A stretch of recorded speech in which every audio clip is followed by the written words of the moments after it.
Pathanamthitta general ആശുപത്രിയിലെ സംവിധാനങ്ങൾ Konni medical കോളേജിലേക്ക് മാറ്റുന്നതിൽ വ്യാപക പ്രതിഷേധം.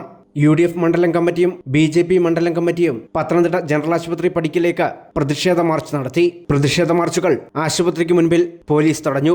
UDFന്റെ പ്രതിഷേധ മാർച്ച് KPCC അംഗം P. മോഹൻരാജ് ഉദ്ഘാടനം ചെയ്തു. സ്വകാര്യ ആശുപത്രികളെ സഹായിക്കാൻ വേണ്ടിയാണ് പത്തനംതിട്ടയിൽ നിന്നും ആശുപത്രി സൗകര്യങ്ങൾ കോന്നി മെഡിക്കൽ കോളേജിലേക്ക് മാറ്റുന്നതെന്ന് അദ്ദേഹം ആരോപിച്ചു. ഈ നാട്ടിലെ ജനങ്ങൾക്ക് സേവനം നൽകാൻ കഴിയുന്ന തരത്തിലേക്ക് ആശുപത്രി സംവിധാനങ്ങൾ വളർത്തിക്കൊണ്ടുവരാനാണ് എന്ന് വരികിൽ നമുക്ക് അംഗീകരിക്കാം. പക്ഷേ ഈ ജനറൽ ആശുപത്രി പത്തനംതിട്ടയിൽ വേണ്ട. പത്തനംതിട്ടയിലെ ജനങ്ങൾ സ്വകാര്യ ആശുപത്രികളിൽ ചികിത്സ നേടിയാൽ മതി എന്ന് ആരോഗ്യ വകുപ്പ് മന്ത്രിയുടെ ഹിഡൻ അജണ്ട നടപ്പാക്കാനുള്ള പരിശ്രമമാണ് ഇവിടെ നടന്നുകൊണ്ടിരിക്കുന്നത്. ഗാന്ധി സ്ക്വയറിൽ നിന്ന് ആശുപത്രിയിലേക്ക് സംഘടിപ്പിച്ച BJPയുടെ പ്രതിഷേധ മാർച്ച് മണ്ഡലം പ്രസിഡന്റ് വിപിൻ വാസുദേവ് ഉദ്ഘാടനം ചെയ്തു. 17 വർഷം മാത്രമാണ് കെട്ടിടത്തിന് പഴക്കമെന്നിരിക്കെ ബലക്ഷയമെന്ന് പറഞ്ഞാണ് ആശുപത്രിയുടെ പ്രവർത്തനം കോന്നിയിലേക്ക് മാറ്റുന്നത്.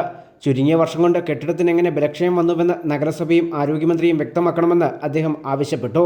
ഈ ബിൽഡിങ്ങിന് ഏകദേശം 17 വർഷത്തെ പഴക്കമേ ഉള്ളൂ. നമുക്കറിയാം, നമ്മുടെ ഈ ചുറ്റുപാട് കാണുന്ന ബിൽഡിങ്ങിനെല്ലാം എത്ര കൊല്ലം പഴക്കമുണ്ടെന്ന്. പതിറ്റാണ്ടുകളായിട്ട് പഴക്കമുള്ള ബിൽഡിങ്ങുകളാണ് നമ്മുടെ ചുറ്റിനുള്ളത്. അപ്പൊ 17 വർഷം മാത്രം പഴക്കമുള്ള ഒരു ബിൽഡിങ്ങിന് ചോർന്നൊലിക്കുകയും അതിന്റെ പില്ലറുകൾ നശിച്ചുകൊണ്ടിരിക്കുകയും അപകടസ്ഥിതിയിലേക്ക് മാറണമെന്നുണ്ടെങ്കിൽ ആ ഒരു ബിൽഡിംഗ് പണിതത് എന്ത് സാഹചര്യത്തിലാണ്, എങ്ങനെയാണെന്നുള്ളത് മനസ്സിലാക്കണം. ജനറൽ ആശുപത്രിയിലെ OPയിൽ ഡോക്ടറെ കണ്ടതിനു ശേഷം 17 കിലോമീറ്റർ സഞ്ചരിച്ചു വേണം കോന്നി മെഡിക്കൽ കോളേജിൽ എത്താൻ എന്നാണ് പ്രതിപക്ഷ പാർട്ടികൾ ആരോപിക്കുന്നത്. അതേസമയം BNC കെട്ടിടത്തിന്റെ നവീകരണ കാലയളവിൽ മാത്രമാണ് മാറ്റമെന്നാണ് ആരോഗ്യവകുപ്പ് മന്ത്രി വീണ ജോർജ് പറയുന്നത്. മാത്രമല്ല, നവീകരണ സമയത്ത് അപകടമുണ്ടായാൽ ആര് ഉത്തരവാദിത്വം പറയുമെന്നും വീണ ജോർജ് ചോദിക്കുന്നു. News bureau, Pathanamthitta.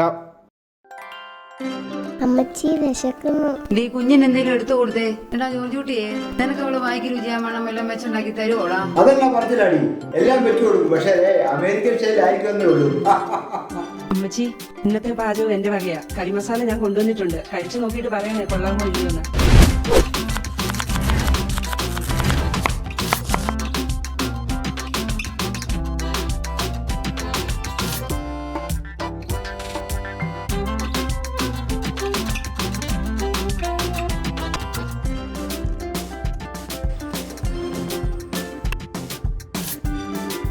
കൊള്ളാമല്ലോട്ടുള്ളതിന്റെ കൈപുണ്യം. ഇത് എന്റെ കൈപുണ്യം മാത്രമല്ല, ന്യൂഡേയുടെ രുചിക്കൂട്ട. അമേരിക്കയിലും ഞങ്ങൾ ഇതാ ഉപയോഗിക്കുന്നത്. ന്യൂഡേ. എടാ ജോർജുട്ടി, നമ്മുടെ നാട്ടിൽ കിട്ടോടാ ഈ ന്യൂഡേയുടെ ഐറ്റംസ് ഒക്കെ? അമേരിക്കയിൽ മാത്രമല്ല, കേരളത്തിലും കിട്ടും. Experience the true essence of Indian spices and herbs with New Day spices, where every day is a new day for taste.